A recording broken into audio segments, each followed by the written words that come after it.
우리들에게 허락해 주시는 하나님의 말씀 요한복음 1장 19절부터 28절까지의 말씀입니다.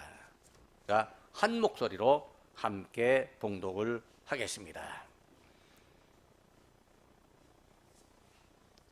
유대인들이 예루살렘에서 제사장들과 레위인들을 요한에게 보내어 내가 누구냐 물을 때에 요한의 증언이 이러하니라. 요한이 드러내어 말하고 숨기지 아니하니 드러내어 하는 말이 나는 그리스도가 아니라 한데 또 묻되 그러면 누구냐 내가 엘리야냐 이르되 나는 아니라 또 묻되 내가 그 선지자냐 대답하되 아니라 또 말하되 누구냐 우리를 보낸 이들에게 대답하게 하라. 너는 내게 대하여 무엇이라 하느냐 이르되 나는 선지자 이사야의 말과 같이 주의 길을 곧게 하라고 광야에서 외치는 자의 소리로다 하니라. 그들은 바리새인들이 보낸 자라. 또 물어 이르되 내가 만일 그리스도도 아니요 엘리야도 아니요 그 선지자도 아닐진데 어찌하여 세례를 베푸느냐. 요한이 대답하되 나는 물로 세례를 베풀거니와 너희 가운데 너희가 알지 못하는 한 사람이 섰으니 곧 내 뒤에 오시는 그이라. 나는 그의 신발끈을 풀기도 감당하지 못하겠노라 하니라. 이 일은 요한이 세례 베풀던 곳으로 요단강 건너편 베다니에서 일어난 일이니라. 아멘. 하나님이 사람을 구원하셨습니다. 구원받은 사람들 중에 우리가 있습니다. 우리의 구원은 어느 날 갑자기 된 일일까요? 우리의 생각과 경험으로는 어느 날 갑자기 우리가 구원받은 것으로 생각될 수 있습니다. 그러나 하나님 앞에서는 아닙니다. 하나님은 우리를 구원하시려고 오래전부터 계획하셨습니다. 하나님의 구원은 준비된 계획이 있었고 그 계획에 의해서 준비된 사람을 보내셨습니다. 하나님께서 애굽에서 고생하는 이스라엘 사람들을 구원하시려고 모세를 준비시키셨습니다. 하나님은 모세에게 40년 동안을 애굽에서 자라며 고생하게 경험하게 하셨고 애굽에서 자라며 배우고 경험하게 하셨고 40년 동안은 광야에서 아주 매우 적적한 시절을 보내게 하시며 지도자로서의 인격을 준비시키셨습니다. 그리고 불타는 떨기나무 아래로 부르시면서 하나님의 현현, 하나님의 오심을 체험하게 하였습니다. 하나님의 일을 하는 사람이 준비한다는 것은 무엇보다도 하나님을 경험하는 것입니다. 사람에게 하나님을 경험하게 하는 것 역시 하나님의 계획입니다. 이 목사님들, 연세가 드신 목사님들의 그 목회에 나가게 된 계기를 간증을 들으면요, 모두가 다 뜨거운 하나님의 은혜를 경험하는 거예요. 하나님을 만난 경험이 있는 거예요. 그래서 사역에 나가는 거예요. 하나님을 만난 경험이 없으면 사역에 나가도 영 힘들고 어렵고 뭐가 잘 안 되기도 하고 그렇게 합니다. 근데 하나님을 만나면요, 하나님께서 그 길을 인도해 주십니다. 물론 인간적으로 보기에 안 되는 것이 있다 할지라도 하나님을 만난 그 경험 때문에 늘 기뻐하며 살게 됩니다. 사람에게 하나님을 경험하게 하는 것 하나님의 계획입니다. 하나님은 하나님의 계획을 이루시려고 구원 계획을 이루시려고 사람에게 찾아오셨습니다. 구원 계획을 이루시기 직전에도 사람에게 찾아오셔서 만나 주십니다. 하나님을 만나고 말씀을 들은 사람들이 하나님의 계획에 헌신합니다. 그리고 하나님의 구원 계획이 이루어지도록 실천합니다. 모세에게 나타나셨던 하나님께서 기드온에게도 나타나셨습니다.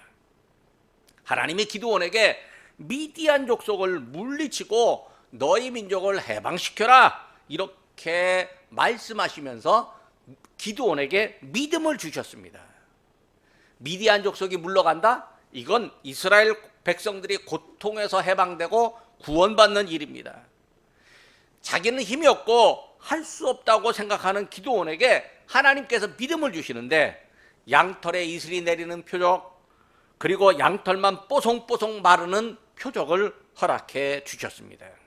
기드온이 하나님을 체험한 다음에는 힘을 내서 백성들을 이끌고 미디안을 물리치셨습니다. 비록 300명밖에 안 되는 군사지만 그 300명의 군사가 수만 명의 미디안 군사를 물리칠 수 있었습니다. 하나님의 구원이 백성들에게 이루어졌습니다.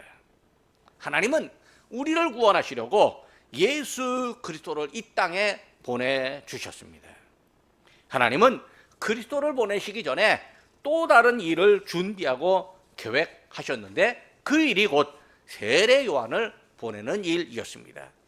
지난주 본문에도 세례 요한이 나오고 오늘도 세례 요한이 나오는데 지난주 본문과 오늘 내용은 조금 다릅니다. 오늘 내용이 이제 좀 더 많이 보충되어져 있습니다.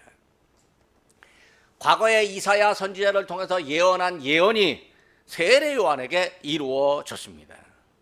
그러니까 세례 요한이 등장한다. 이것은 하나님이 계획하신 구원의 단계이고 이 구원이 지금 이루어질 이제 준비가 완성됐다는 뜻입니다. 마지막 구원의 완성을 위해서 오시는 예수님을 준비하는 일을 세례 요한이 하였습니다. 세례 요한 역시 광야에서 회개를 외치기 전에 준비하는 과정이 있었습니다. 광야로 나가는 결단, 담대하게 외치는 용기가 모두 준비된 모습이었습니다. 거기다가 그가 자랄 때 이 머리카락을 자르지 않았습니다. 포도주도 마시지 않았습니다. 하나님께서 세우신 나시린이라고 이 구별된 사람으로서의 삶을 살았습니다. 세례 요한이 회개를 외치는 사역을 준비하였고 그의 외치는 사역은 예수 그리스도께서 오신다는 준비였습니다. 세례 요한의 외침은 파격적이었습니다. 아무도 회개하지 않는데요. 그 시대에 회개하라는 외침에 사람들이 놀랐습니다. 세례 요한의 정체가 무엇인지 사람들이 제법 궁금했습니다. 그래서 세례 요한에게 당신 정체가 뭐요? 라고 이제 그 정체를 알아보는 사람들을 보냈습니다. 세례 요한은요, 자기의 정체를 묻는 사람들에게 그리스도를 말합니다. 자기를 말하는 것이 아니라 그리스도를 말합니다. 우리는 세례 요한과 또 사람들 사이에 대화가 있는 오늘 본문을 보면서 그리스도가 어떤 분이라고 하는 사실을 알게 됩니다. 그리고 우리는 그리스도를 구원자로 믿습니다. 첫째로 그리스도는 예비하는 사람들을 필요로 하셨습니다. 유대인들이 회개를 외치는 세례 요한의 정체가 이제 궁금해서 이제 유대인들이 제사장, 바리새인 이런 사람들을 보내게 됩니다. 당시 유대인들은 선민의식으로 가득했습니다.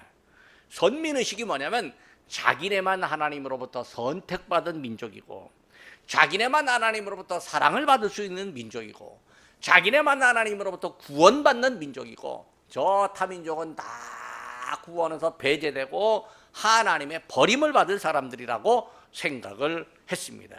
이거 아주 지독한 민족주의입니다. 하나님이 자기네 민족만 사랑하는 백성으로 선택하셨다는 민족적 자존심을 갖고 있습니다. 자기들은 우월하고 타민족은 열등하며 자기 민족은 구원받아도 타민족은 다 하나님으로부터 버림을 받는다는 아주 편향적인 생각을 가졌습니다. 그런데요, 당시의 실상은 어땠을까요? 당시 유대인들은 로마의 지배를 받고 있었습니다. 물론 나름대로 자치를 하고 있었지만 스스로 자기들끼리 그 헤롯 왕이 있었고 자기들끼리 다스리는 어떤 모습이 있기는 했지만 헤롯 왕도요 정통 유대인이 아니라 에돔 사람이었고 외교와 군사력은 모두가 로마의 권한 아래에 있었습니다. 그러니까 유대인들의 자존심이 엄청 상할 만합니다. 그들은 자존심을 다시 세우고 싶습니다. 로마가 오기 전에 약 400년 동안 수리아 또 뭐 그 이방에 있는 사람들로부터 엄청난 고난을 받았습니다. 그래서요, 이 사람들이 자기네 민족의 자존심을 세우려면 누가 필요하냐? 메시아가 필요하다고 생각했습니다. 메시아가 오셔서 자기들의 자존심을 세워주기를 원했습니다. 메시아가 오면요, 유대인들의 나라를 다시 강하게 세우고 유대인들을 자유롭게 하며 유대인들이 세계를 다스릴 거라고 생각을 했습니다. 사람들이 유대인들을 우러러보며 자기들 앞에 굴복할 거라고 생각했습니다. 유대인들의 자존심을 메시아가 세워줄 거라고 기대했습니다. 세례 요한이 외치는 것을 보니, 또 세례 요한의 회개의 외침을 듣고 그 앞에 가서 말을 듣고 또 세례 요한에게 절하는 것을 보니까 세례 요한이 혹시 메시아가 아닌가? 라고 생각이 들었습니다. 그 생각이 맞는지 틀리는지는 확인해 봐야 됩니다. 그냥 추측하면 안 되고 가서 물어봐야 됩니다. 그래서 유대인들이 자기네들의 지도자급인 제사장과 레위인들에게 요한에 대해서 좀 더 알아봐 주십시오 라고 부탁합니다. 메시아가 맞는다면 그 앞에 가서 절하고 따르겠지만, 만약 메시아가 아니라면 매몰차게 거절하고 내쫓을 참입니다. 알아보는 방법 중에서요, 가장 확실한 것은 대면해서 묻는 겁니다. 세례 요한을 찾아가서 사람들이 직접적으로 묻습니다. 당신이 누구요? 내가 누구냐? 이렇게 묻습니다. 대체 어떤 사람이기에 광야에서 외치며 이렇게 시끄럽게 하느냐? 이런 의미로 들리기도 합니다. 세례 요한의 외침을 듣고 따르는 사람들이 많은 걸 보니까 혹시 세례 요한이 메시아는 아닐까라고 하는 의구심도 생겨납니다. 이런 의구심을 해결하려면 질문해야 합니다. 세례 요한이 질문을 받았습니다. 세례 요한은 질문을 하는 사람들의 의도가 무엇인지 다 알고 있습니다. 그래서 나는 그리스도가 아니다 이렇게 대답합니다. 세례 요한은 사실 그리스도를 준비하는 사람, 그리스도의 오심을 예비하러 온 사람입니다. 하나님의 계획하신 구원에는요, 그리스도의 길을 예비하는 사람이 필요했습니다. 바로 세례 요한이었습니다. 예수 그리스도께서 능력이 없어가지고 당신을 예비하는 사람을 필요로 하셨겠습니까? 아닙니다. 그리스도는 당신이 더 드러나기 위해서 예비하는 사람을 필요로 하셨습니다. 두 번째로 그리스도는 외치는 목소리를 필요로 하셨습니다. 세례 요한에게 질문하는 사람들이 세례 요한을 향해서 또 묻습니다. 당신 누구요? 엘리야입니까? 라고 묻습니다. 왜 엘리야라고 물을까요? 말라기 4장 5절을 기억하기 때문입니다. 말라기 4장 5절 말씀입니다. 보라, 여호와의 크고 두려운 날이 이르기 전 내가 선지자 엘리야를 너희에게 보내리니. 그러니까 이 말 기억하고 엘리야냐 묻는데 세례 요한은 아니다 이렇게 대답합니다. 사람들이 세 번째로 질문합니다. 내가 그 선지자냐? 그 선지자냐 묻습니다. 세례 요한이 성경의 예언을 성경의 예언을 성취하러 온 사람일지도 모른다고 추측하는 질문입니다. 신명기 18장 15절 예언의 말씀을 기억하는 질문입니다. 신명기 18장 15절입니다. 내 하나님 여호와께서 너희 가운데 내 형제 중에서 너를 위하여 나와 같은 선지자 하나를 일으키시리니 너희는 그의 말을 들을지니라. 신명기 18장 18절의 말씀 또 있습니다. 내가 그들의 형제 중에서 너와 같은 선지자 하나를 그들을 위하여 일으키고 내 말을 그 입에 두리니 내가 그에게 명령하는 것을 그가 무리에게 다 말하리라.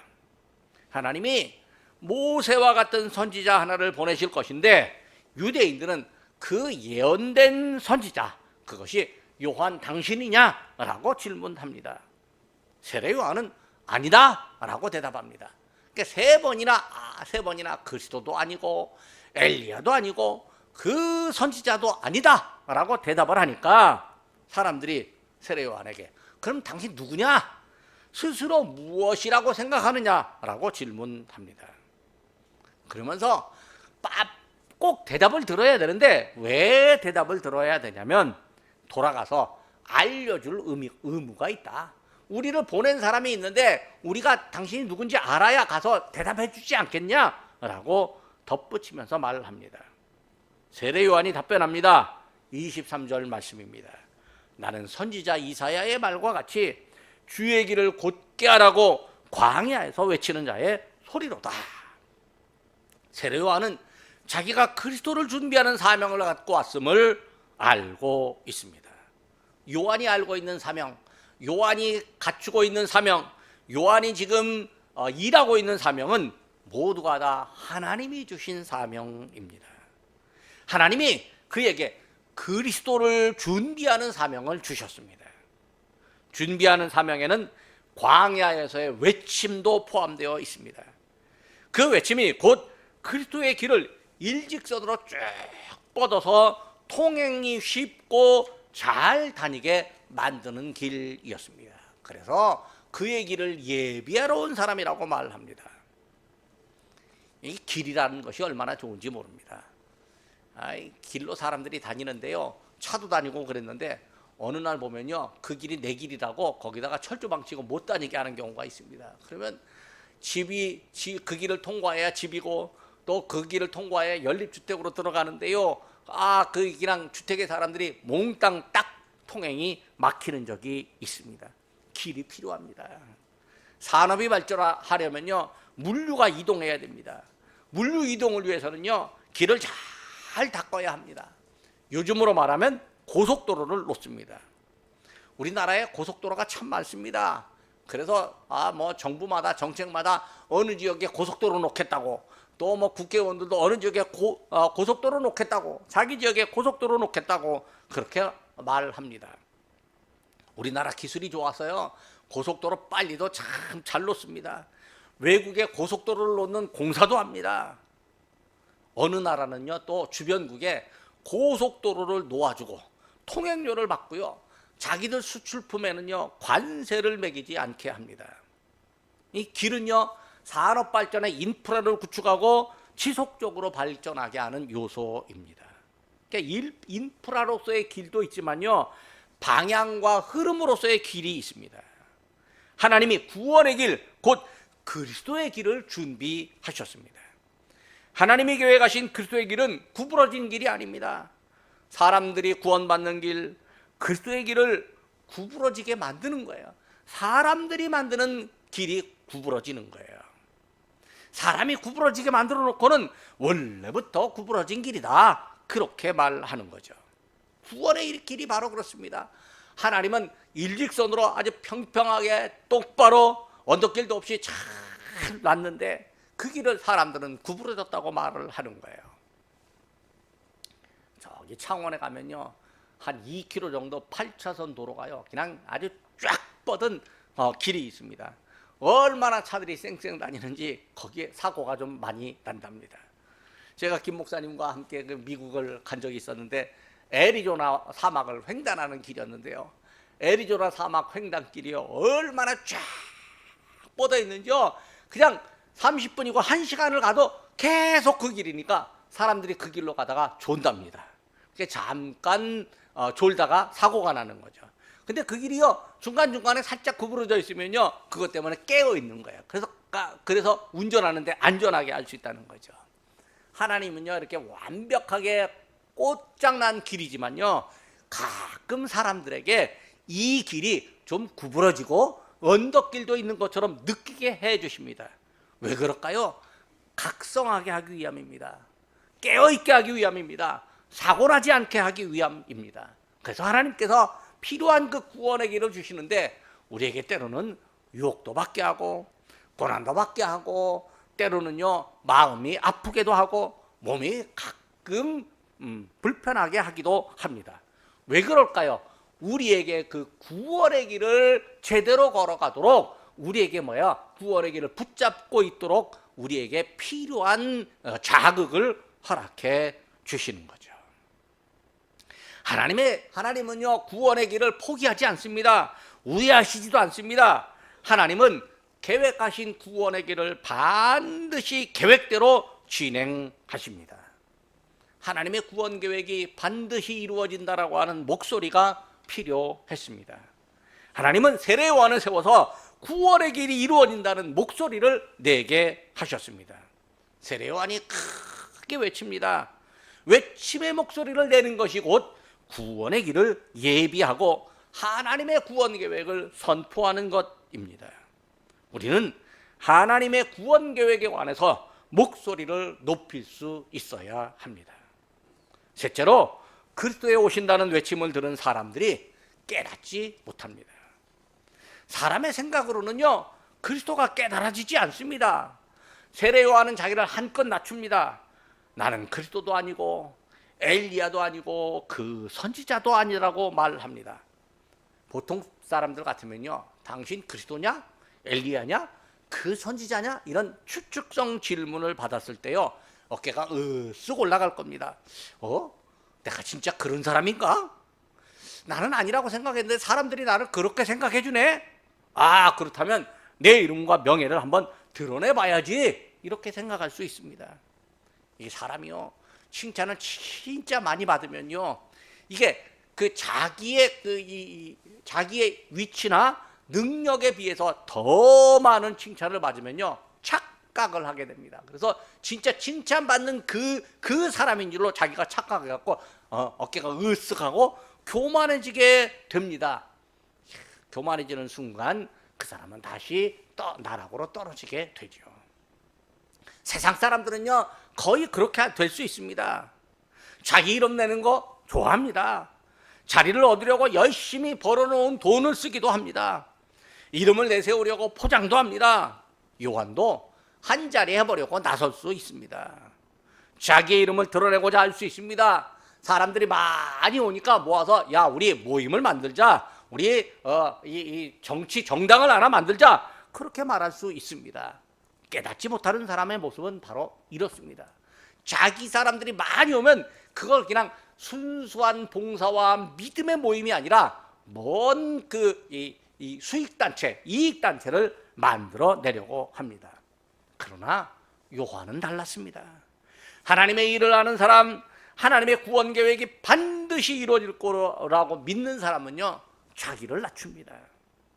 만약 세례 요한이 자기를 높이는 사람이었다면 하나님은 그를 사용하지 않았을 겁니다. 잠시 사용하다가도 그를 버리십니다. 그리스도의 길을 예비하는 사람은요, 자기를 낮추는 사람, 부여된 사명을 감당하는 사람입니다. 하나님의 구원 계획을 이루시려고 믿음과 성품이 준비된 사람을 사용하십니다. 요한이 사람들에게 대답합니다. 26절과 27절 말씀입니다. 나는 물로 세례를 베풀었거니와 너희 가운데 너희가 알지 못하는 한 사람이 섰으니 곧 내 뒤에 오시는 그이라. 나는 그의 신발끈을 풀기도 감당하지 못하겠노라. 세례 요한은요, 자기보다는 자기 뒤에 오시는 분의 능력을 알고 있습니다. 그분의 능력이 곧 성령으로 세례를 베푸는 능력입니다. 요한은 능력의 그리스도를 높입니다. 자기는 그분의 신발끈조차도 풀지 못할 사람이라고 말합니다. 신발끈을 푼다라고 하는 건 그 종 하인인데, 나는 하인의 자격도 없다, 이렇게 말하는 거죠. 세례 요한의 이 말을요, 사람들이 알아들으면 얼마나 좋겠습니까? 그런데요, 사람들은 세례 요한에 대한 관심이 너무 많아서 정작 요한의 말, 그의 뒤에 오실 그리스도에 대해서는 관심을 갖지 못합니다. 사람들이 세례에 대해서는 관심을 두지만 정작 세례 요한의 말은 못 알아듣고 그리스도를 깨닫지 못하고 있습니다. 관심을 두는 사람이 있으면 그 사람의 말을 듣고 그 사람의 말을 깨달아야 되는데, 듣기보다 내 생각이 꼽혀 있으면요, 들어도 깨닫지 못합니다. 우리는 어떨까요? 우리도요, 엉뚱한 생각하고 내 생각이 그냥 너무 강하면 누구의 말도 내 귀에 들리지 않을 수 있습니다. 우리의 말도요, 오직 그리스도여야 합니다. 우리의 관심도 오직 그리스도여야 합니다. 마지막으로 예수 그리스도는요, 복음이 필요한 환경에 찾아오셨습니다. 세례 요한과 사람들 사이에 대화가 오고 갔습니다. 짧은 대화로 보일 수 있지만 사실은 긴 대화입니다. 이 대화를 이해하려면요, 구약의 말씀을 알아야 되고 구약의 역사를 알아야 되고 하나님이 어떤 계획을 가지셨는지 하나님의 뜻을 찾으려고 하는 생각도 가져야 합니다. 묻고 대답하고 논쟁하는 시간이 우리가 이 성경을 읽었을 때는 짧은 것 같지만 결코 짧지 않은 시간으로 보입니다. 세례요한은요, 그리스도를 초점으로 내세웁니다. 하지만 사람들은 세례요한에 대해서 관심을 더 갖습니다. 세례요한은요, 하나님의 관심, 하나님의 계획을 말하고 사람들은 자기의 관심을 말합니다. 관심사가 다르잖아요. 그러면 같은 자리에 앉아서 대화를 해도요, 서로 딴소리를 합니다. 이걸 동상이몽이라고 합니다. 같은 상을 마주하고 앉아서 대화해도 생각과 목적한 바가 다릅니다. 제 친구 한 사람이 책을 썼어요. 커피숍에 앉아갖고 이제 얘기를 나누는데 이 친구가 혼자서 뭐 중얼중얼 열심히 얘기를 합니다. 그러니까 제가 듣다가 끄덕끄덕 하다가 저도 그냥 슬쩍 부하가 치밀어갖고 혼자 또 저도 막 혼자서 중얼중얼 하고 말합니다. 서로 중얼중얼 막 말하는데 옆에서 어떤 전도사님이, 여자 전도사님이 앉아서 듣다가 아이고 두 분이 서로 듣지는 않고 말만 하십니다. 그렇게 얘기를 하는데 둘 다 껄껄껄껄 웃었습니다. 사람들이요, 자기 관심만 있으면요 말을 안 듣습니다. 세례요한을 찾아온 사람들도요, 자기 관심이 있으니까 요한의 말을 안 듣고요, 누구 말만 듣냐면 그저 자기 생각에서 듣고 싶은 말만 들으려고 합니다. 분명히 여러 차례 주고받는 대화는 있었는데 일치된 결론이 안 나옵니다. 결국 서로를 향해서 이 사람 되게 말귀도 못 알아듣는데 못 알아듣는다고 투덜거리기만 할 뿐입니다. 그리고 때로는요, 대화가 안 되는 이유를 상대방에게 떠넘기기도 합니다. 사람들의 세계가 다 이렇습니다. 사람도요, 사람 말을 못 알아듣는데 하물며 사람이 하나님의 말씀을 못 알아듣는 것, 그거 당연합니다. 근데 하나님의 말씀을 못 알아듣는 것, 이게 곧 복음이 필요한 환경입니다. 누가 말귀를 못 알아듣고 있을까요? 머릿속에 딴 생각 가지는 사람입니다. 욕망으로 가득한 사람, 헛된 자존심을 내세우려고 하나님의 이름을 들먹이는 사람들, 다 하나님의 말씀을 못 알아듣습니다. 두 마음을 품는 사람들입니다. 혹시 우리가 자기를 내세우고 또 자기 욕망을 만족시키려고 하나님의 이름을 팔지는 않을까요? 하나님의 이름을 내세우지는 않을까요? 역시 그에게 복음이 필요합니다. 우리가 진정으로 하나님의 계획, 하나님의 구원 성취를 바라고 있을까요? 우리를 향해 지극한 관심을 가지신 예수 그리스도를 우리가 바라보고 있습니까? 그리스도의 은혜가 필요한 사람들을 향한 선교의 관심이 우리에게 얼마나 강할까요? 이런 마음을 품을 때 우리가 하나님의 말씀을 알아듣습니다. 이런 마음을 품은 사람들이 그리스도를 알아봅니다. 예수 그리스도는요, 우리를 구원하시려고 우리가 있는 곳으로 찾아오십니다. 우리 삶의 현장으로 오십니다.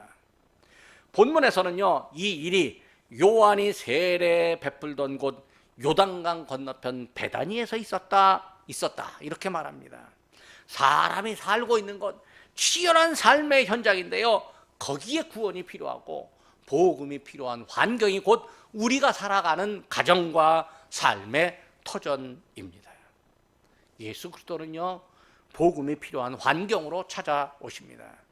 사람의 욕망이 가득한 곳, 자기 고집으로 하나님의 말씀을 못 알아듣는 곳, 하나님의 말씀이 왜곡된 곳, 또 구원을 간절히 사모하고 바라보는 사람들이 있는 곳으로 예수님께서 찾아와 주십니다.